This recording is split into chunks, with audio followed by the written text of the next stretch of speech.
Hi, my name is Mapara Khan and I'm an occupational therapist. Today I'm going to be showing us some activities that we can work on with our children at home during the school closure that's happening due to the pandemic. Now, occupational therapists usually work with children at school on fine motor issues, sensory regulation, or even emotional or behavioral regulation. So I know because of this pandemic, we may be experiencing things from our children, behavioral outbursts, or maybe we're not even able to get them to comply to some activities.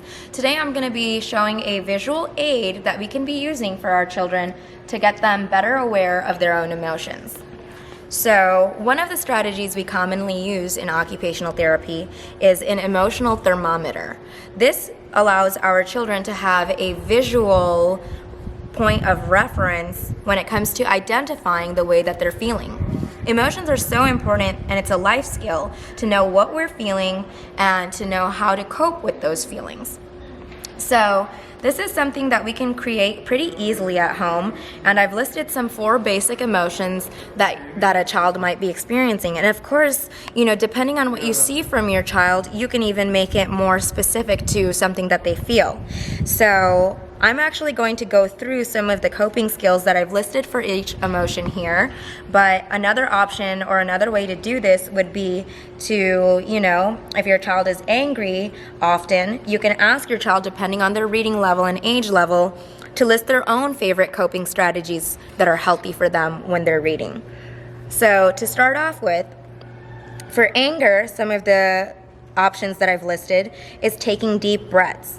Now, if your child has trouble taking deep breaths, another way to kind of get them to facilitate that deep breathing is through blowing some bubbles. Because when children take a bubble wand and they blow, that actually facilitates the same things that deep breathing does to help calm down that nervous system.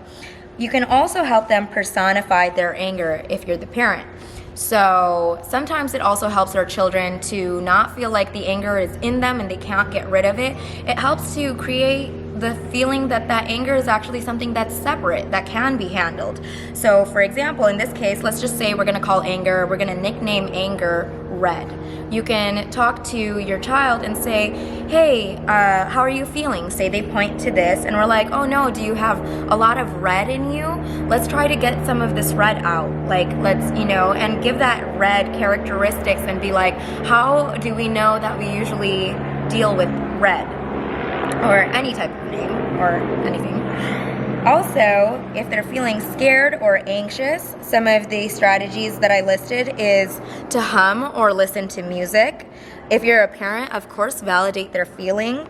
Tell them to go and tell someone they trust. That's an important thing for a child to know, is that if they're feeling scared or if they're feeling anxious, that's one of the things that they should do, is go and talk to someone they trust, because that's information we might want from them.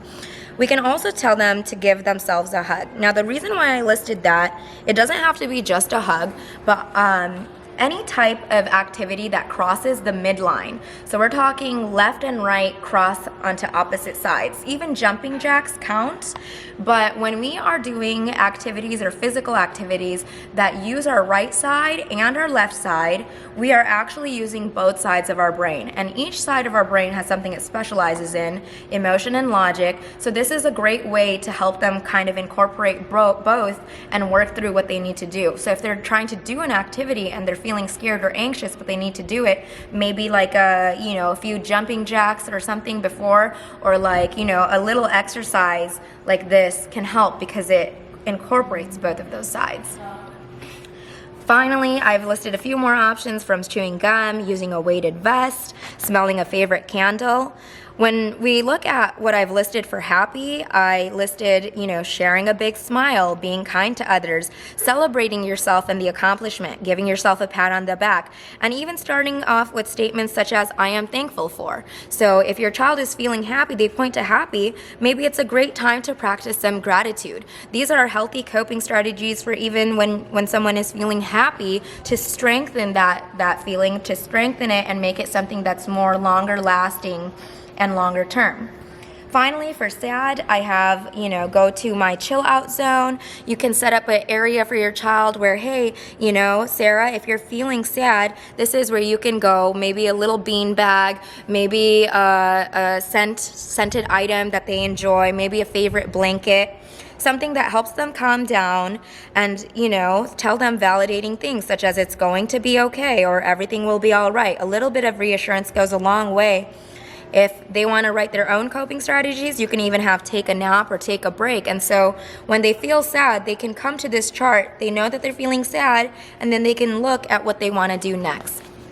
So I know that was a lot of information, but of course emotions are such a huge part of life. It's something we're always dealing with, and teaching our children from a young age how to learn to know what they're feeling, be more self-aware, and what they can do for themselves during those times is a great early practice.